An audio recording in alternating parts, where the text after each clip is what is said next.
You are listening to Win Win, a podcast brought to you by the global nonprofit organization WIN, Women in Innovation. Each episode features inspiring innovators from the startup world, innovation consultancies, and Fortune 500 companies who share their innovation secrets and career trajectories every Monday. As for me, I'm your host, Zoia Kozakov, global product lead at WIN by night and product manager by day. Hello, everyone, and welcome back to the Win-Win podcast. And this is a really different and very vulnerable episode for me for a couple of reasons. The obvious being because I am the guest this time versus the person asking the questions, and that is definitely different. The other reason is that unlike typical win-win episodes where we touch on careers and innovation-specific subject matter, the person who interviewed me, Zoia Kozakov, who I will intro shortly, really pushed me to just speak vulnerably about the bigger things in life and go beyond those themes to dig deeper. And I think it really led to a different kind of conversation, which I hope and believe a lot of you will appreciate. But that being said, if this is not your cup of tea, we will return back to the regularly scheduled programming 2 weeks from now on our next episode. Because we don't really go into my professional background as much during the episode, I'm going to give a quick overview of who I am, especially if you're new to the podcast or tuning in for the first time in a while. Today, my day job is heading up device-based digital wallets at JPMorgan Chase. So think like Apple Pay, Samsung Pay, Google Pay, and I'm a product manager. I have been at the company for about 2.5 years, and prior to that, I was at Citibank also as a product manager building out a neobank with Google for about 1.5 years. I ended up in the financial industry sector circumstantially because I graduated out of my master's degree at Columbia right into the pandemic, and there were hiring freezes, and that really pushed me to look beyond traditional e-commerce and innovation consulting fields, which are two areas that I was interested in. While I was at Columbia, I was also heading up product strategy at an early stage blockchain venture-backed company, which was really a big foray into the startup space for me. And since doing that, I have invested in startups as an angel investor. I've joined a family office-backed venture capital fund called Lot Ventures, and I advise founders as well. My life prior to the last 5 years in tech was really centered around digital marketing and strategy in the luxury fashion industry while I was doing my undergrad in college. And then because I'm Israeli, I also spent 2 years in the Israeli army as a chief of staff in the Israeli Intelligence Special Operations. You can probably hear that my career is very much nonlinear, and it was something I was really insecure about for a long time. But that has completely changed because it is what I now consider my superpower to be, and we dive at that into the podcast as well. Last thing I'll say as a part of introducing myself is that this podcast is launching right ahead of me making my next big career switch and move, and I will be leaving the firm that I'm currently at in July to go back into luxury fashion and work as a head of digital strategy and insights at a Fortune 500 luxury company. I'm so excited to make this move and continue my growth, and I'm also really proud of the last 4 years in financial services as I really see it as a boot camp of intellectual curiosity and building at scale, and I give it a ton of credit for where I am today. Before we dive into the podcast, I would also like to introduce the amazing host of today's episode, and that is Zoia Kozakov. You may know her from our board or her role as establishing the San Francisco chapter of WIN, but she is a former brand and innovation strategist who left consulting 7 years ago to build a portfolio career before that was a known term, and she leads a hybrid leadership recruiting, coaching, and advisory business focused on advancing innovation, but now through human transformation. Through her proprietary story coaching methodology, she has become a go-to for leaders in significant inflection points as they start new chapters in their careers, leadership, and companies and lives. She blends best-in-class coaching, intuitive wisdom, cutting-edge knowledge, and personal storytelling into a powerful approach. Her clients are rooted in innovation and creativity spanning consulting, corporations, and startups like Airbnb, Autodesk, Fuse Project, Co-Collective, Modern Fertility, and Board of Innovation. So with all of that, I'm excited to dive into this week's episode and look forward to hearing what you think. Zoia, host of this very podcast. It's such an honor to be back here in conversation with you, this time on the other side. For anyone listening, whether they've been with you since episode 1, listening for the first time today, or something in the middle, tell us, when and how did win-win come into this world? So I'll preface this by saying that I don't claim to be an entrepreneur in any sort of capacity, but I think the most real entrepreneurial experience that I've had in my career was launching this podcast. One, because it started out with a personal problem, and that was that I'd been graduating from grad school. I had 10 internships, I was top of my class, and I'd been applying to these innovation jobs over and over again and was completely getting rejected. It was like this dichotomy of I think I am capable of doing these innovation jobs. I have a degree in design management. How am I still getting rejected? And so there was that element of it. And also the fact that in this moment of time coming out of grad school, it was 2020, it was the pandemic. Everyone was having this WTF moment, not just me in this professional moment in my career. And so what I'd wanted to know is what are the women that are in this industry, excelling in this industry, at the top of this industry, what are they thinking in this moment? And what sort of advice do they have to give me?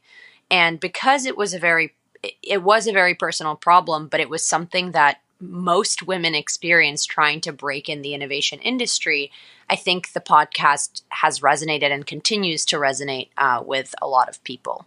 In terms of how I actually started it, I literally Googled how to start a podcast, and I found this kind of online course by a person who's now one of my closest friends, Michelle. She had founded Australia's first BIPOC female-led podcast agency, and she'd been working with some major partners, and she'd launched a course on how to make your own podcast. So I followed the instructions and did all the things, learned how to edit, and then basically started cold emailing people. And the first person I cold emailed was Anshala Anderson, who is now global head of brand and creative at Google Cloud.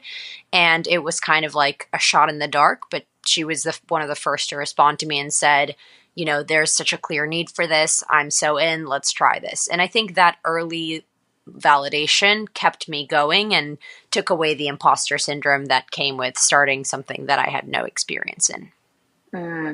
You and I were reflecting before this call, and I said, anything that you want to do, you will do. You are one of those kinds of people. So watch out, world. I'm so curious, how has podcast shaped you? How has this experience shaped who you are today? Well, first, thank you for the kind words. We'll take this moment to actually kind of reflect on when I launched that first episode. I think while I was doing it, it was this adrenaline of I'm figuring it out.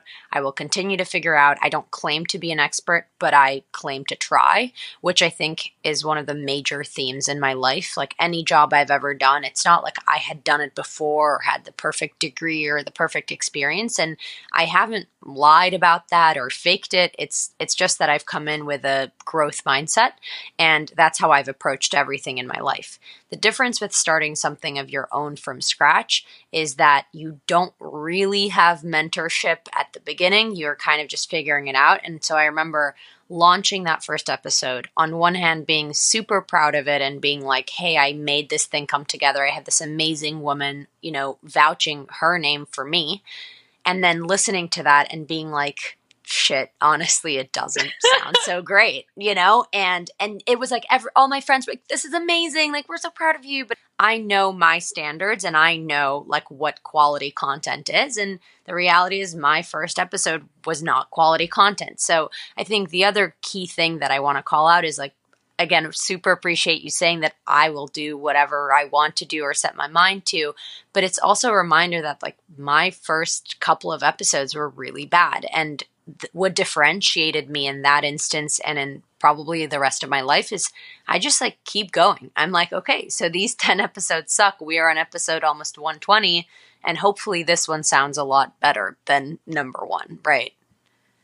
Absolutely. It makes me, I think you mentioned the word imposter syndrome. And something, and that's something discussed a lot with women. And what I think is so interesting is we say we have imposter syndrome very often when we are doing something for the first time.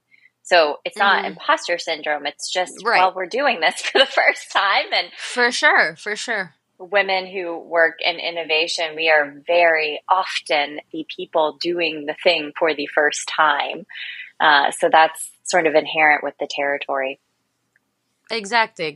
And that's also why I've said it like pretty much on every episode of this podcast, why I don't claim to have imposter syndrome, because it's like, I think the notion of imposter syndrome bakes in that, one, you're either faking something or that you should feel like an expert on day one, which, as I mentioned, was not a part of my story in any role that I've ever done. I was never an expert on day one. And so to kind of answer your question around how hosting this podcast shaped who I am today, I think it's shaped me on pretty much every level. It sounds dramatic, but, first and foremost, that continued growth mindset. Every interview I do is different. Every guest is challenging in their own way. I just did an episode on microbiomes. Like, I didn't even know what a microbiome was, right? So I'm continuously learning and growing, and I have to understand their industry and to ask them meaningful questions. Like, I actually have to do my research.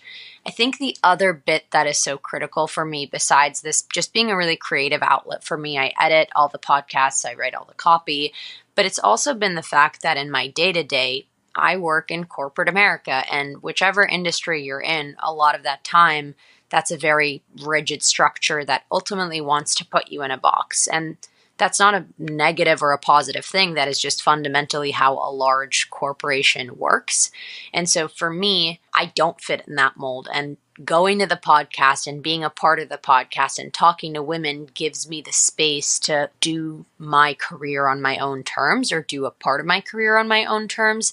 And it always reminds me to keep that individual part of who I am, in addition to being employee at X company, which is something I'm also proud of, but it's just kind of given me a second avenue of demonstrating and reminding myself who I am. Zoia, it's interesting you say that, because what I'm curious about is maybe we have a little bit of a conversation about who you've been, and we shift gears a little bit to talk about who you're becoming now as you emerge outside, as you continue to emerge from this box, which is a really hard thing to do. So you are, and I know you gave me permission to say this, you are 28 years old, and the list of accomplishments, and most importantly, the impact that you're having, it compares to the women who I meet who are reflecting on a decades long of careers, and you're just getting started. You are a vice president at JPMorgan Chase, and you lead a team responsible for digital wallets. That's huge. You're an advisor at Primary Ventures, guest speaker at Harvard, Parsons, Columbia. You have 3 degrees. You are the founder of an education and financial literacy nonprofit. And most recently, you were named to Forbes 30 under 30. So under 30, all of this. I'd love to hear how, maybe we talk a little bit about this Forbes 30 under 30 moment. Tell us a little bit about how you heard this news, what you were thinking, what you were feeling, what it's meant for you. Well, I appreciate it again. And the Forbes thing is, it's interesting, or at least I find it to be interesting in a couple of ways. For just some transparency, you actually do get notified that you're a finalist before the announcement is made, but you can be a finalist and not get the nomination. And so you actually find out, like, did you make the list at the same time as everybody else? So on like a Tuesday in November, I woke up and at 7 a.m. I got an email saying that I was added to a Forbes Slack group. And again, I work at a big corporation that does not use Slack. So I was like, okay, let me just, like, I know where this is going, but let me just Google it. So I basically Googled Zoia Kozakov Forbes, and then I saw my profile. And then I shrieked, and then I called my boyfriend and my mom, and we all freaked out. But I was like, seriously, like, they aren't going to send me like, congratulations, like, you are a part of a cohort. Like, I was waiting for this grandiose red carpet. That was never rolled out for me. The email did come a couple of hours later, but by that point, it was like I had sent it to 150 of my friends being like, I can't believe this is happening. Beyond, I think, that reaction and the disbelief, because this was such a bucket list item for me, I also just want to be so honest and say, in some ways, it wasn't shocking for me because all I did was work so hard to get there. And like I had made this Forbes 30 under 30 achievement a bucket list item. And so I was never that person that like showed up and was like, oh my God, I can't believe I'm on the list. And like those people do exist. I knew that I would need to have accomplishments that would be quantified. I knew that I would have to have disproportionate achievements to my peer group. Like I had thought about these things. And as I made decisions in my career, this was something in the back of my head. For sure, it wasn't the driving force behind my career, but I share this because as like honored as I am, as humbled as I am when you actually get this achievement, it's honestly just this, realistically, it's this moment of like joy and also a feeling of that was hard. And I'm really happy that my hard work paid off because so many people work hard and like their work doesn't pay off. And I also would just say that something that I've really been working on throughout my career is with each moment of accomplishment, I want to have like a check myself moment. So I got into Columbia for my master's degree. It was a huge deal for me. It was an Ivy League. I was one of the first people in my family to get a master's degree, and I was an immigrant. And so that was a big deal for me. But then I had to have this moment of like, I'm not intelligent because I got into Columbia. I was intelligent and I got into Columbia. And two things can be true. And I could have been an intelligent person and not gotten into Columbia, right? And so I think it's just been this moment of like honoring the excitement of the moments that happens and also checking myself and coming back to my real values.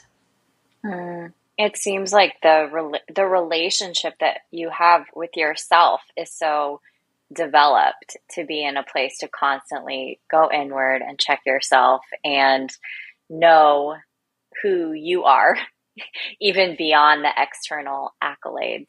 You know, something I'm interested in is you mentioned this idea of I worked hard. I knew the work that it would take. How has your experience of what it means to work hard shifted over time?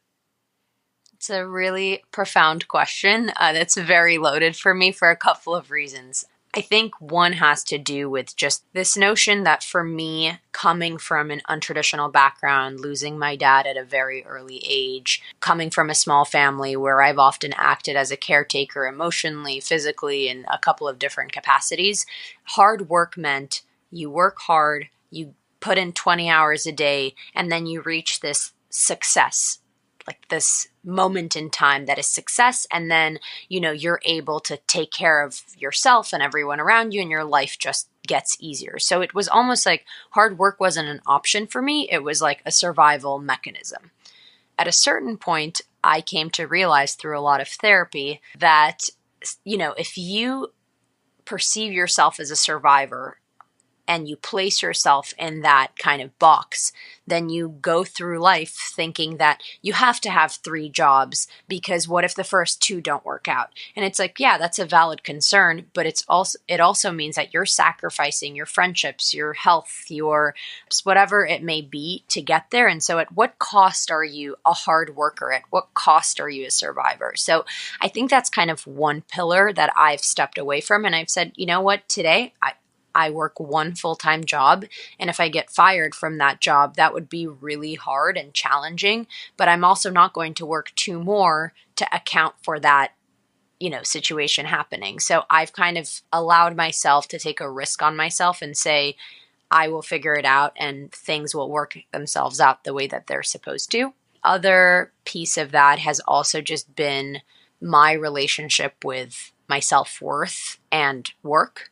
So I've been really into this kind of quote that I heard somewhere, like I heard a girl basically say it, and she said that, I don't need to earn my self-worth. So it's not like I get self-worth because I got Forbes 30 under 30, for example. It's like, no, my worth comes from within, and it has nothing to do with the accomplishments that I achieve. And I think that that's enabled me, like reminding myself that, even if I don't work hard, I'm still like deserving of love, of self-acceptance and happiness in my life. That's been another part of it. I do this thing where for now probably 10 years, when I'm working on something in my own life, personally or professionally, and I have a little bit of a light bulb moment where I think, oh, this is my growth edge. I need to write this down. I need to work through this. I write it on a Post-it. I put it on my computer. I put it on my phone. I put it on my bathroom mirror.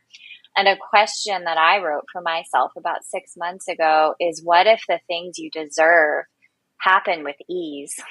And that the things that are meant for me happen easily versus feeling like everything needs to be so hard. Because when we feel like everything needs to be so hard, it is hard.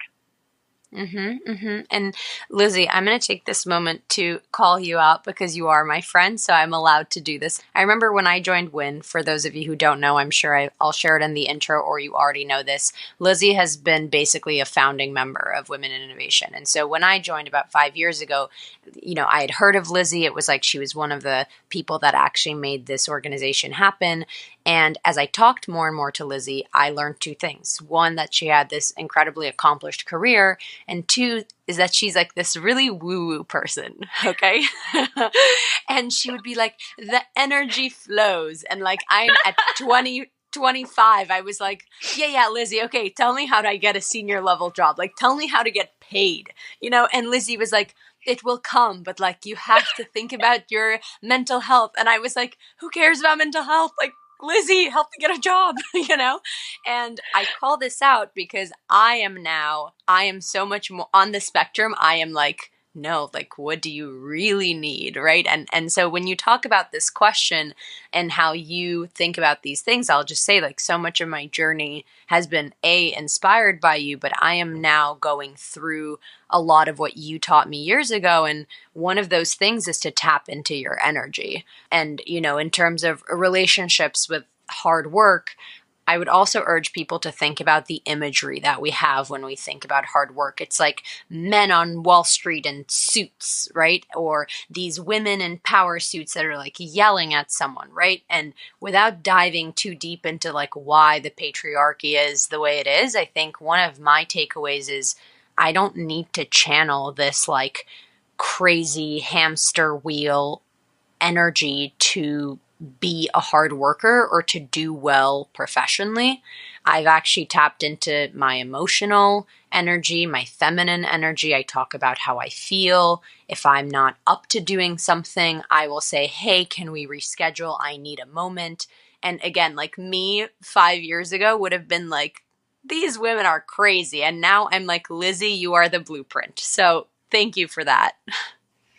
Oh my gosh. As I have come to watch you, admittedly, last year was a very challenging moment in my life. And meeting you in person in New York City, I found myself feeling so supported through your wisdom and through the woman who you have become. And I feel like more and more as I look around, I think, wow, like no longer do I have to be the person who talks about energy, who talks about this different type of definition of power, this different type of definition of success and ambition. Now I'm surrounded by women who are modeling that and who I'm learning so much from. I feel like in many ways I'm only a student. So it's incredibly beautiful. Tell me a little bit, Zoia, you mentioned the word power suits, talking about women and this sort of corporate definition of what it's meant to work hard and to be powerful and to be successful. How is your definition of power and success shifting? It's shifting actually both professionally, but I would probably say that the personal is maybe more important in some ways. I used to think that women who were like killing it at their corporate job with a bunch of kids and like, or an equally or a more successful husband is like the blueprint. And in many ways, to me, that is still the role model archetype, if you will, because I want to be somebody who's continuously working. I want to be and am in a relationship with somebody who inspires me personally and professionally. And then, in terms of having kids, like I've always been very vocal that that's a huge priority for me and always has been. I think the real shift that's taken place is the cost and the lengths to which I will go to achieve X, Y, or Z, and also letting go of having to fit a mold in how I present myself. So, again, I've done content for a couple of years. I think that's expanded. I've started speaking more colleges. I do a lot more mentorship. I started a Substack, and I'm really, really honest in all of those things. And, people in my professional community, if you will tell me things like, wow, that was really honest. I probably wouldn't have said that. And I've just realized that like my idea of power is just really living my most honest life and not feeling the need to resemble what ChatGPT is going to tell you a powerful professional or a powerful woman looks like. It's really just been charting my own path.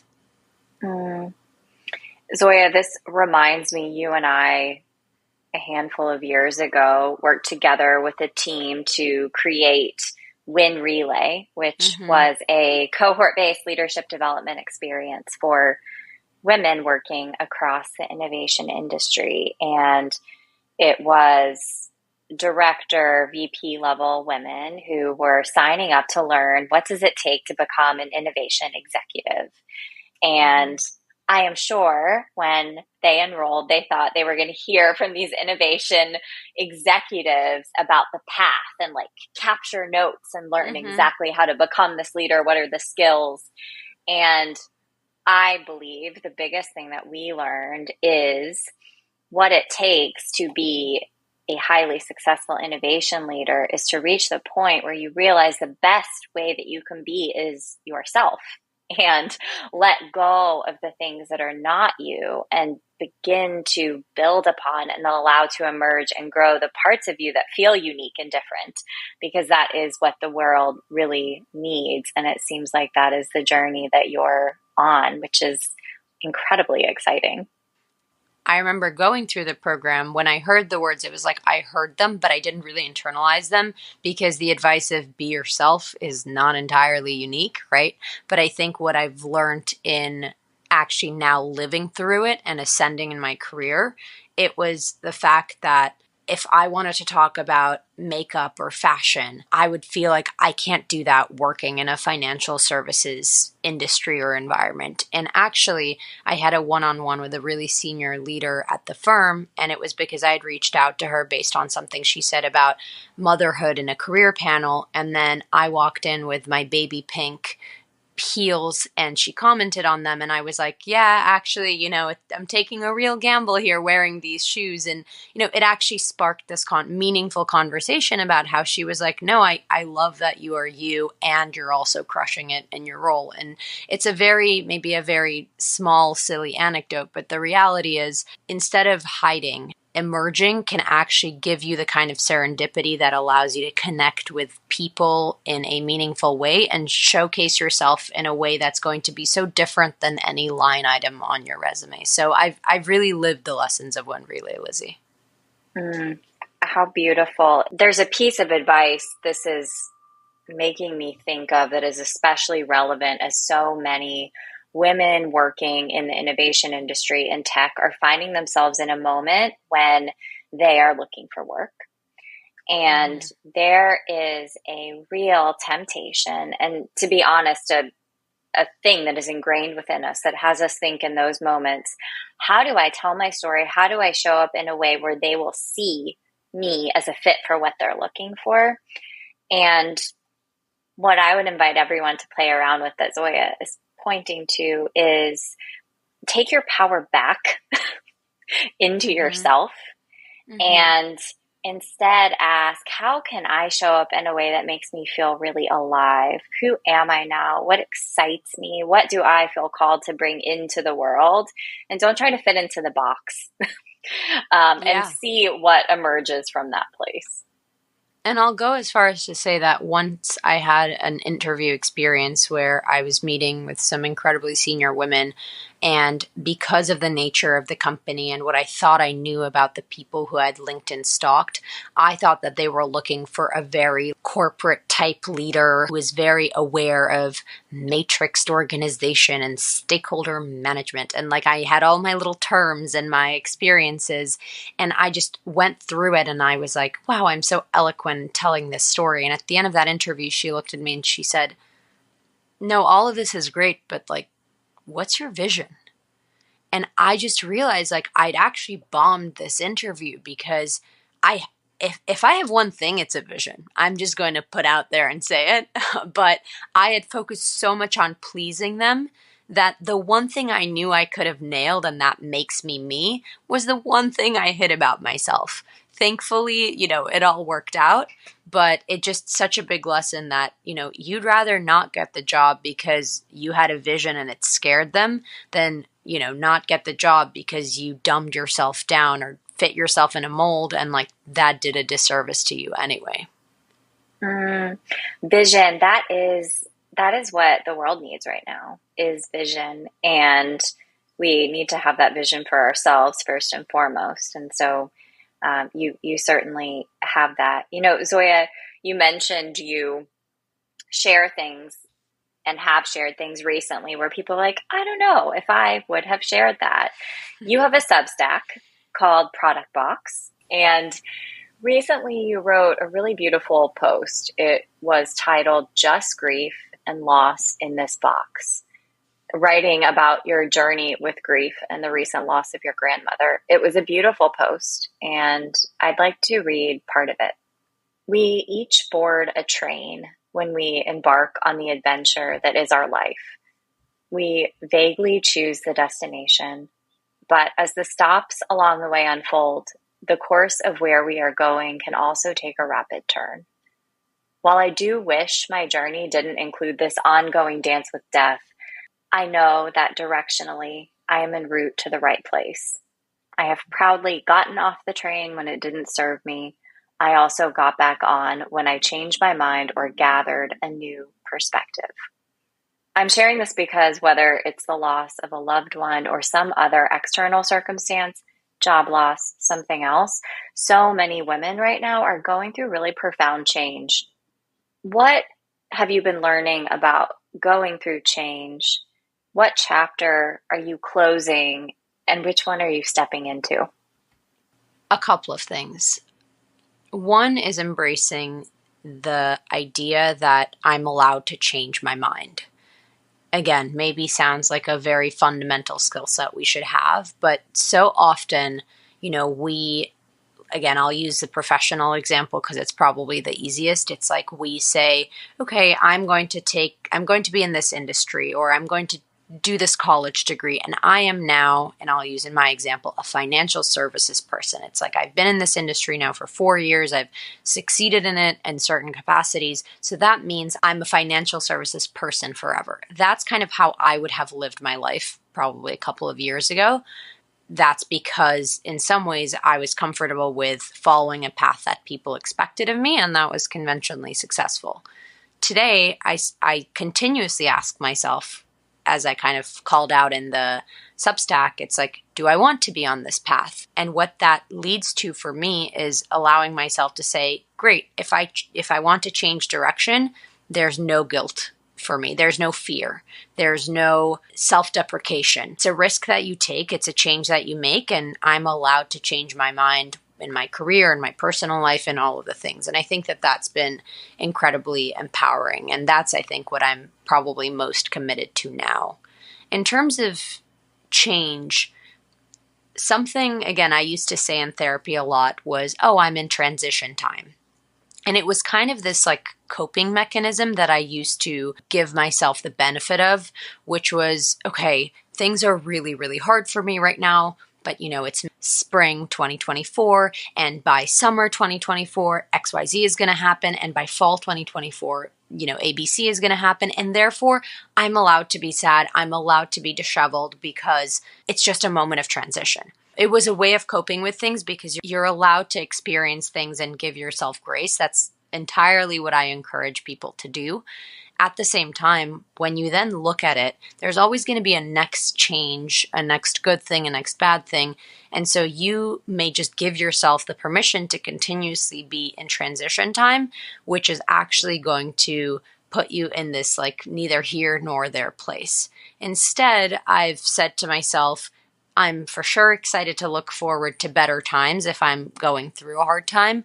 But if anything, I'm going to deal with what's going on now instead of shooing it away on my calendar or making 50 more plans and focusing on the next thing. And when my grandmother passed and I wrote that Substack, I got to work and people were like, "So sorry to hear about your grandma. Are you okay?"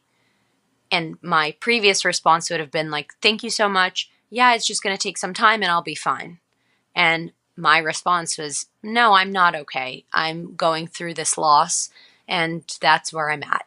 Something along the lines of that. And it's such a big shift for me because it means, yes, this too shall pass, but I'm focused on this. And that's been a big kind of paradigm shift for me.